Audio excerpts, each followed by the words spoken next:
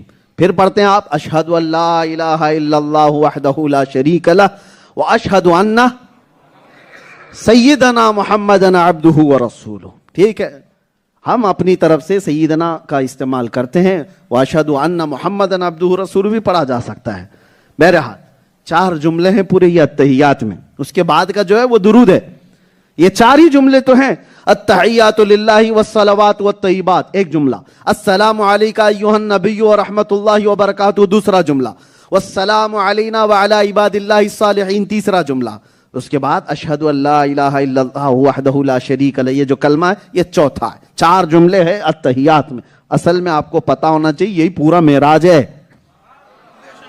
پورا معراج ہے. یہ کیا ہے, یہ التحیات کا بیک گراؤنڈ کیوں پڑھایا جاتا ہے, کیوں پڑھایا جاتا ہے؟ یہ قرآن کی آیتیں ہیں یا قرآن کی آیتیں نہیں, یہ قرآن کی آیتیں نہیں ہیں. در حقیقت بات یہ ہے کہ اللہ کے نبی صلی اللہ علیہ وسلم جب معراج کے سفر میں پہنچے, بہت لمبا سفر ہے, مسجد حرام سے مسجد اقصی, نبیوں کی امامت, پھر آسمانوں کا سفر, سدرۃ المنتہا دیکھا, عرش و کرسی, لوح و قلم, جنت و دوزخ, پھر اللہ کے قرب میں گئے. جب رب کے قریب گئے تو حضور نے کیا کہا تھا, ارے میاں ہم آپ کے پاس آئیں تو آپ کیا خیر مقدم کہتے ہیں, ویلکم کہتے ہیں, مرحبا مرحبا, یہ سب گریٹنگ کے الفاظ ہیں کہ نہیں, ایک دوسرے کو مبارکبادی دینے کے الفاظ ہیں. تو جب رسول اللہ گئے تھے میرے رب کے حضور, تو اللہ کے نبی نے اللہ کی تعریف میں یوں کہا تھا, التحیات للہ والصلوات والطیبات, جس کا معنی ہوتا ہے تمام پاکیاں اللہ کے لیے ہیں, تمام رحمتیں اللہ کے لیے ہیں, تمام بلندیاں اللہ کے لیے ہیں. یہ حمد ہے اللہ کی. کیا ہے یہ حمد ہے. اللہ کی تعریف کس نے کی, رسول اللہ نے کی. اللہ کی تعریف جب رسول اللہ نے کی تو رب نے جواب میں کہا, السلام علیکہ ایھا النبی, اے نبی تم پر سلامتی ہو. اور اتنا ہی نہیں کہا ورحمۃ اللہ وبرکاتہ, اللہ کی رحمتیں بھی ہوں اور برکتیں بھی ہوں. پہلے نبی نے اللہ کی تعریف کی تو جواب میں اللہ نے کیا کہا, سلامتی ہو اے نبی آپ پر. اور اتنا ہی نہیں, یہاں ختم نہیں ہوا. اب میرے نبی کا خاصہ دیکھو, میرے نبی کی رحمتیں دیکھو. اللہ نے جب رسول کو سلام کیا ہے تو حضور نے وہاں پر یہ نہیں کہا کہ اس سے بڑھ کر کے کس کو آج قسمت ملی ہے, کس کو یہ نصیبہ ملا ہے, کسی کو نہیں. لیکن رسول اللہ نے اسی وقت فوراً عرض کیا, والسلام علینا وعلی عباد اللہ الصالحین, اے مولا صرف مجھ پر نہیں میری پوری گنہگار امت پر بھی تیری سلامتی ہو. علینا والسلام علینا میں رسول اللہ نے اپنی پوری گنہگار امت کو شامل کیا. وعلی عباد اللہ الصالحین, اور تیرے نیک بندوں پر بھی تیری رحمت ہو اور میری گنہگار امت پر بھی تیرا سلام ہو. اللہ, ایک کنورسیشن ہے کس رات کا, آج کی رات کا. رسول اللہ گئے اور تعریف کی پہلے اللہ کی, التحیات للہ والصلوات والطیبات. یاد رکھنا جب بھی نماز پڑھنا, اور رسول اللہ نے جب تعریف کی تو رب نے کیا کہا, السلام علیکہ ایھا النبی ورحمۃ اللہ وبرکاتہ, اے نبی آپ پر سلامتی ہو, اللہ کی رحمتیں اور برکتیں ہوں. پھر رسول اللہ نے عرض کیا, مولا صرف مجھ پر نہیں میری پوری گنہگار امت پر بھی سلامتی ہو اور تیرے نیک بندوں پر بھی سلامتی ہو. یہ کنورسیشن چل رہا تھا. حضور نے حمد بیان کی, رب نے سلام کیا, پھر گنہگار امتیوں پر اور نیک بندوں پر بھی رب کی سلامتی کی عرض میرے آقا نے کی.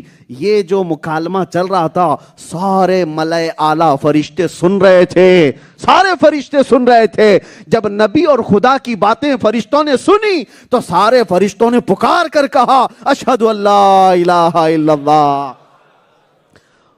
سارے فرشتوں نے کہا, ہم گواہی دیتے ہیں کہ اللہ کے سوا کوئی معبود نہیں, اور ہم گواہی دیتے ہیں کہ محمد اللہ کے رسول اور اس کے بندے ہیں. ہے یہ پورا واقعہ معراج. اسی لیے نماز کو کہا گیا ہے مومنوں کی معراج ہے. ہر نماز میں تمہیں یاد کرو, میرے آقا نے رب سے عرض کیا تھا, رب نے سلام بھیجا تھا, پھر میرے آقا نے ہم گنہگاروں کو یاد کیا تھا, پھر فرشتوں نے گواہی دی تھی. یہ واقعہ مجھے کہنے کی ضرورت اس لیے پڑی, میں بات کیا کر رہا تھا, اعلیٰ حضرت کا وہ شعر, کیا واللہ ذکر حق نہیں کنجی سقر, یعنی حضور کا ذکر چھوڑ کر کے اللہ کا ذکر کرو گے تو یہ ذکر پورا کمپلیٹ نہیں ہے. یہی معراج کا واقعہ بتاتا ہے. معراج رب تعالیٰ کی عطا ہے, رب تعالیٰ کی, یہ نبی پاک صلی اللہ تعالیٰ علیہ وسلم کو خصوصی انعام ہے. لیکن اس رات اللہ نے یہ بتایا جہاں محبوب نے میری تعریف کی, اے امتیوں یاد رکھو میری سنت ہے نبی کو سلام کرنا. توجہ, جہاں رب کی تعریف نبی نے کی, اللہ نے بتایا میری سنت ہے نبی کو سلام کرنا. نبی نے اللہ کی حمد کی اور اللہ نے نبی کو سلام کیا. اسی لیے سنیوں کی محفل سلام کے بغیر کمپلیٹ نہیں ہوتی. سلام کے بغیر, ہاں جن کو درد ہے تکلیف ہے وہ رب کی سنت کو چھوڑ کر نکل جاتے ہیں. ہاں حضور پر سلام بھیجنے کا ذکر بھی کہاں سے؟ آج کی رات سے ہوا. آج کی رات سے اللہ تعالیٰ کی عطاؤں کا ذکر کرو, اس کے انعامات کا ذکر کرو, لیکن ساتھ میں میرے نبی پاک کا ذکر کرو, تب تمہارا ذکر کمپلیٹ ہوگا. نماز بھی کمپلیٹ نہیں ہے جب تک نبی کو سلام نہیں بھیجو گے. اور کچھ وہ خبیث ہیں جنہوں نے یہ کہا کہ نبی کا خیال آ جانا نماز میں گدھے اور بیل کے خیال سے بدتر ہے. معاذ اللہ رب العالمین. یہ کوئی چھپی ہوئی باتیں نہیں, چھپی ہوئی ہیں کتابوں میں, کتابوں میں موجود ہیں. اور لوگ آج یہ کہتے ہیں کہ مولانا لوگ اختلافات کیوں کرتے ہیں. تمہیں کیا پتا ہماری یہ پیٹ کے اختلافات نہیں ہیں, ہماری جائیداد کے اختلافات نہیں ہیں. نبی پاک صلی اللہ تعالیٰ علیہ وسلم کی ذات پر اگر کوئی مسلمان بن کر کے بھی کیچڑ اچھالتا ہے تو ہم اس کی دم پر پاؤں رکھیں گے اور اس کے خلاف ہم بیان کرتے رہیں گے زندگی بھر. اس لیے کہ ہماری زندگی کا مقصد ہی ہے, ہم نے تو یہ طے کیا ہے یا رسول اللہ ہے جو زندگانی باقی, یہ ارادہ کر لیا ہے تیرے منکروں سے آقا میں مروں گا لڑتے لڑتے. ہاں تیرے منکروں سے آقا میں مروں گا لڑتے لڑتے. اس لیے کہ ہمیں جو کچھ بھی ملا ہے وہ نبی کے صدقے میں ملا ہے. تو جب حضور پاک صلی اللہ تعالیٰ علیہ وسلم کی عزت پر بات آئے تو کیا ہم کھاتے پیتے رہ جائیں؟ ہاں ہم حلوہ پراٹھے اور بریانیوں پر رہ جائیں؟ میرے عزیزو, حضور کی عزت پر بات آئے تو اس کا دفاع کرنا ہر مومن کا حق ہے.